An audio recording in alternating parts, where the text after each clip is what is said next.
Hi guys, welcome to our channel Mahir Shaikh. నేను మీ Sumayya. ముందుగా మన ఛానల్ని సబ్స్క్రైబ్ చేసుకోండి, పక్కనే బెల్ ఐకాన్ కూడా ఉంటుంది, యాక్టివేట్ చేసి పెట్టుకోండి. ఈరోజు మన రెసిపీ వచ్చేసరికి సేమియా మరియు గోధుమ రవ్వతో రెండు కలిపి ఉప్మా అయితే చేయబోతున్నాము. చాలా మంచి రెసిపీ, చాలా టేస్టీగా కూడా ఉంటుంది. నార్మల్ ఉప్మా లాగా వేరువేరుగా చేసుకొని తినడం వేరు, ఇట్లా కలిపి చేసుకొని తినడం వేరు అనమాట. సో ప్రాసెస్లోకి అయితే వెళ్ళిపోదాము. మనం ఎందులో అయితే ఉప్మా చేయాలి అనుకున్నామో బౌల్ అయితే పెట్టేసి పోపుకు సరిపడా ఆయిల్ అయితే పోసేస్తున్నాను. ఆయిల్ ఒక 2 టేబుల్ స్పూన్స్ వరకు నార్మల్ నూనె యాడ్ చేసుకొని 1 టేబుల్ స్పూన్ వరకు నెయ్యిని యాడ్ చేసుకోండి. అరోమా బాగుంటుంది, హెల్త్కి కూడా మంచిది కాబట్టి. ఇప్పుడు ఒక గ్లాస్ ఏమో గోధుమ రవ్వ తీసుకున్నాను. గోధుమ రవ్వ అంటే మీకు అవైలబిలిటీలో ఏది ఉంటే అది తీసుకోండి. నాకు అవైలబిలిటీలో కొంచెం సన్నగా రవ్వ అయితే దొరికిందనమాట. కొంచెం లావుగా లేకుండా సన్నగా ఒక అర గ్లాస్ వరకు సేమియా అయితే తీసుకున్నాను. ఈక్వల్ క్వాంటిటీస్లో వేసుకున్నా కానీ బాగుంటుంది. మా ఇంట్లో కొంచెం తినరనమాట, కొంచెం కనిపించినట్టు ఉంటుందిలే అన్నట్టు వేస్తున్నాను.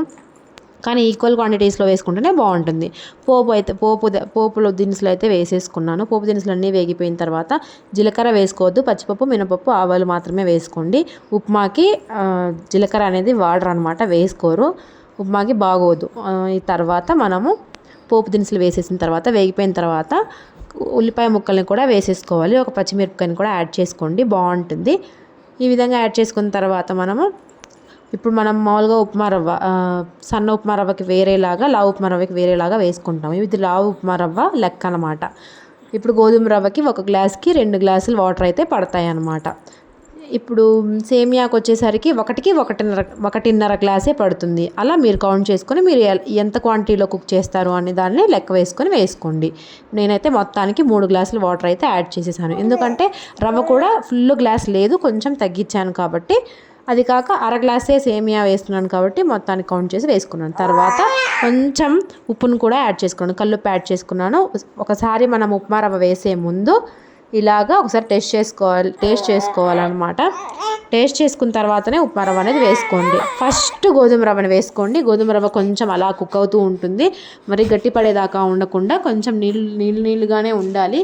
అప్పుడు మనం సేమియా వేసుకోవాలి, రెండు కలిపి వేసుకోవద్దు. ఫస్ట్ గోధుమ రవ్వను వేసుకున్న తర్వాత కొంచెం అలా కుక్ చేసుకున్న తర్వాత ఒక 2 నిమిషాలు కూడా పట్టదు, ఒక 1 మినిట్ అనుకోండి. చూస్తే కన్సిస్టెన్సీ అర్థమవుతుంది. సో ఇట్లా ఉడుకుతూ ఉంటుంది రవ్వ అనేది. ఈ విధంగా ఉడికిపోయిన తర్వాత మనం సేమియాని కూడా యాడ్ చేసుకోవాలి. ఇలా రెండు కలిపి యాడ్ చేసుకుంటే ఏమవుతుందంటే సేమియా ఓవర్గా కుక్ అయిపోయి మొత్తానికే కలిసిపోతుంది అన్నమాట. ఈ విధంగా కుక్ చేసుకున్నట్టయితే మనకు ఈక్వల్గా కుక్ అవుతుంది, బాగుంటుంది అనమాట. మీరు వేసుకునేటప్పుడు కూడా 1 గ్లాస్ రవ్వకి 1 గ్లాస్ సేమియా అయితే యూజ్ చేసుకోండి, టేస్ట్కి బాగుంటుంది. తినేటప్పుడు కూడా సేమియాలు బాగా తగులుతాయి అన్నమాట. ఇలా మొత్తాన్ని కలిపేసి బాగా కుక్ చేసుకోవాలి. నీళ్ళంతా ఆవిరయ్యేదా కుక్ చేసుకోవాలి, కలుపుకుంటూనే ఉండాలి. రవ్వ వేసేటప్పుడు ఒక చేత్తో కలుపుతూ ఒక చేత్తో కలుపుకుంటూ వేసుకోవాలంట, లేకపోతే గడ్డలు కట్టే అవకాశం ఉండిపోతుంది. ఈ విధంగా కుక్ చేసుకున్న తర్వాత మళ్ళీ మనం మొత్తాన్ని ఒకసారిలా కలుపుకోవాలి. ఎప్పుడు ఇంకొంచెం నీళ్ళు ఉన్నాయి అనగా 1కి 2 సార్లు అలా మనం కలుపుకున్నాము అంటే బాగా కలుస్తాయి అన్నమాట. లేకపోతే సేమియా ఒక చోట ఉండిపోవడము, రవ్వ ఒక చోట ఉండిపోవడం అట్లా జరుగుతుంది.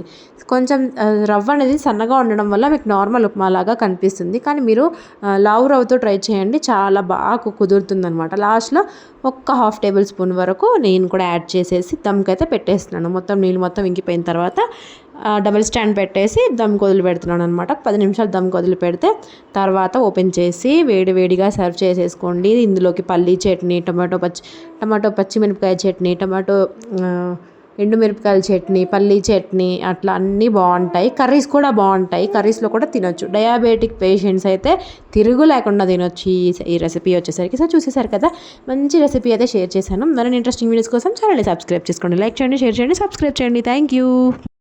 మా పిల్లల వీడియోస్ కోసం షిన్ని మినీ ఛానల్ని కూడా సబ్స్క్రైబ్ చేసుకోండి. Thank you so much for watching guys. Don't forget to subscribe. Thank you.